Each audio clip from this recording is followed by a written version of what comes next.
Report फाइलों में दब जाती है, क्या इस बार भी ऐसा ही होगा? ऐसा नहीं है। जब खुद मुख्यमंत्री जी, पूर्व मुख्यमंत्री जी जिनका गृह जिला है, ये खुद दुखी है, मेरी उनसे 2 बार बात हुई है, माननीय सांसद महोदय से 2 बार बात हुई है, वह रवाना हो चुके हैं और यहाँ पर पहुँचने वाले हैं कुछ ही देर में।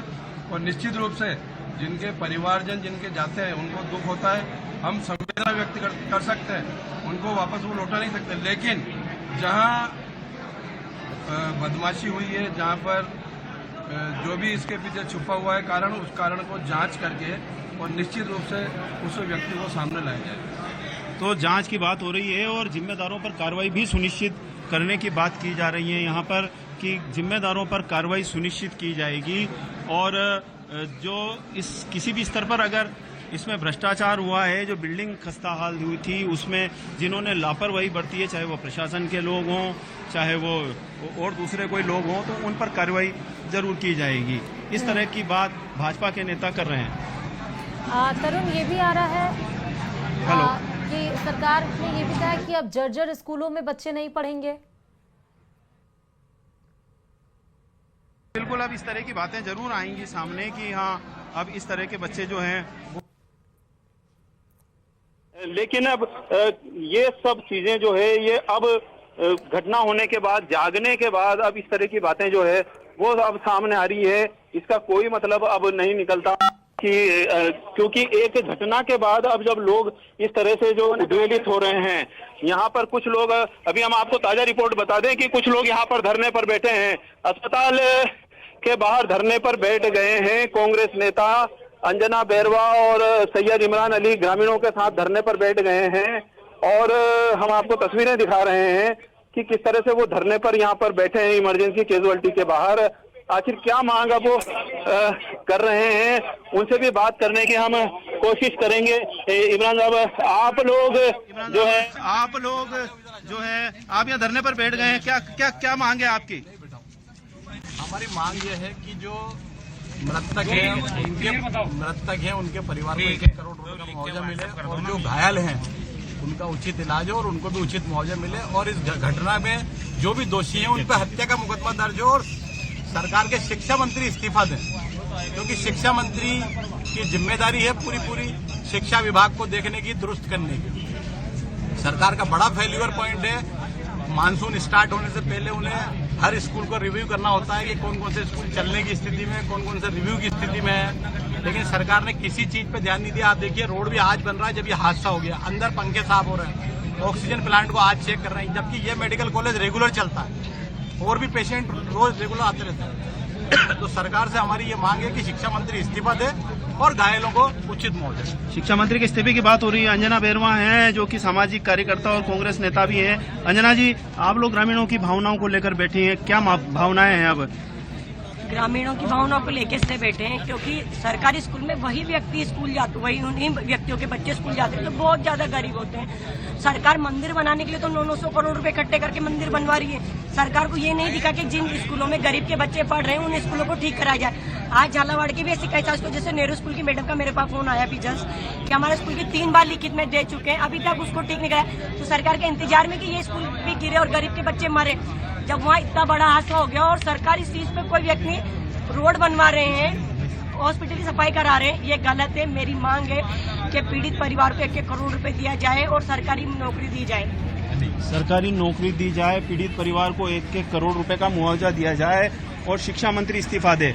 इस तरह की मांग को लेकर यहाँ पर ग्रामीण जो हैं और कांग्रेस के नेता हैं वो अस्पताल इमरजेंसी के बाहर धरने पर बैठ गए हैं और लगातार ये मांग की जा रही है कि इस सारे मामले में जो बच्चे हताहत हुए हैं, घायल हुए हैं, उनके परिजनों को राहत दी जाए और उनको मुआवजा दिया जाए, तो साथ ही जिम्मेदारों पर कार्रवाई जो है वो भी सुनिश्चित की जाए।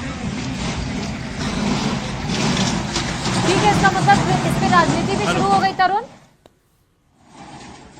बिल्कुल राजनीति शुरू हो गई है और इसीलिए जो कांग्रेस के नेता ग्रामीणों के साथ बैठे हुए हैं इमरजेंसी के बाहर धरने पर, जिस तरह की हम तस्वीरें दिखा रहे हैं आपको, ये हालांकि कहीं ना कहीं कहा जा रहा है कि राजनीति करने का समय नहीं है।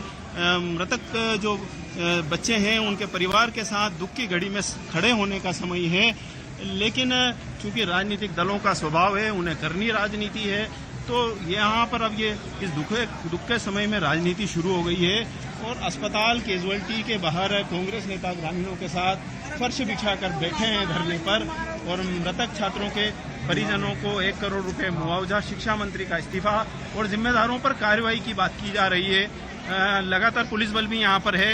पुलिस के जो अधिकारी हैं वो इन सभी लोगों को समझाइश में जुटे हुए हैं, लेकिन फिलहाल ये लोग धरने पर बैठे हुए हैं। अब आप ये अच्छा, जो लोग धरने पे बैठे हैं, मुझे ये नहीं समझ में आता है, तरुण आपने बात सही कही कि अब इस तरह की कवायतें होंगी, अब घटना पर दुख जताया जाएगा, उच्च स्तरीय कमेटी जांच करेगी, राजनीति होगी और इस तरह से जर्जर स्कूलों में अब कोई जाए ना बच्चे, लेकिन ये कितने दिनों तक होगा, ये भी तो सवाल है तरुण। जिस तरह से आप सही कह रही हैं, जिस तरह से हम देखते आए हैं, जब भी कोई बड़ा हादसा होता है, इसी तरह की बात होती है, एक जांच कमेटी बनती है, जांच की कुछ रिपोर्टें आती है, कुछ छोटे लोगों पे, छोटे कर्मचारियों पर कार्रवाई सुनिश्चित की जाती है और बाद में उस फाइल को ठंडे बस्ते में डाल दिया जाता है। इस तरह का ढर्रा जो है वो बन चुका है और लगातार इन्हीं चीजों की वजह से लोगों का अब सरकारी तंत्र पे विश्वास खत्म सा हो गया है। लोगों को अब भरोसा नहीं है कि अब इस सारे मामले में कोई कार्रवाई होगी, वही जांच रिपोर्ट बनेगी, वही कुछ लोगों को निशाना बनाया जाएगा। कुछ लोग और भी हैं जिनसे भी हम बात करने की कोशिश करेंगे। ग्रामीण भी हैं हमारे साथ। बताइए आप क्या कहना चाह रहे हैं? मेरा नाम बाबूलाल भी और मैं अभी यहाँ मेरे बीए चल रही है, अभी मैं पढ़ाई करता हूँ। आप क्या कहना चाहते हैं? घटना मेरे गांव के पास की है, ये घटना पूरे राजस्थान में फैली हुई है।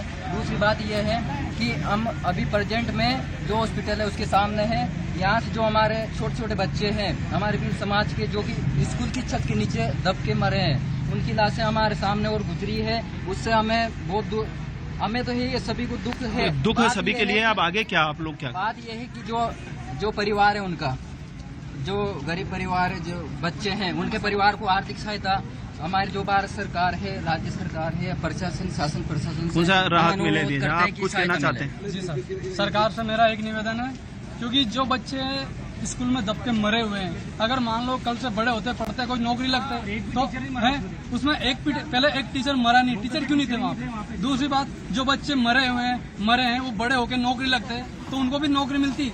सरकार से एक दरख्वास्त है सर, क्योंकि इनको सरकार को एक नौकरी देनी चाहिए हर एक जिनको मरे हुए हैं। दूसरी बात, सरकार बोलती है कि 2 बच्चे अच्छे रहते हैं, लेकिन वहाँ बहुत सारे 2-3 ऐसे व्यक्ति है जिनके एक ही लड़के थे या 2 लड़के थे, वो मर गए। सरकार देगी क्या?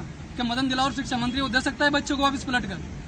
मदन दिलावर स्पष्ट है कि ये तो या इस्तीफा दे या फिर उन बच्चों को जिनके माँ बाप के जो बच्चे मरे हैं ना, उनको 1-1 करोड़ रुपए और एक सरकारी नौकरी मिले कैसे भी करके उनको।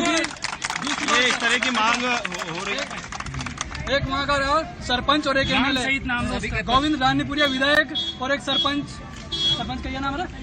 नाम बताओ। सरपंच की याद ही नहीं। सरपंच वहाँ पे लगभग 10-11 बजे तक मौके पर नहीं पहुँच गए हैं। ये लोग क्या है? ये प्रशासन की गलती है। ये प्रशासन की गलती है। और मैं पूरे राजस्थान सरकार से ये कहना चाहता हूँ, जितने भी स्कूल ऐसे हो रहे हैं उनका तो बंद कर दिया जाए या पैसा लगाकर नए चालू की मरम्मत की जाए। मरम्मत भी क्या कर, नए बांधो ना आप। फालतू काम उसमें पता नहीं कितने पैसे लगाती है सरकार, लेकिन जो स्कूल है शिक्षा मंत्री का जो क्वार्टर बना होगा वो ऐसा है क्या है? जैसे बच्चे तो कुल मिला के ग्रामीणों का ये कहना है कि जो जिस तरह से सरकार दूसरे कामों में पैसा खर्च करती है, तरुण बहुत शुक्रिया तमाम जानकारी देने के लिए। खबर पर बने रहिए लगातार।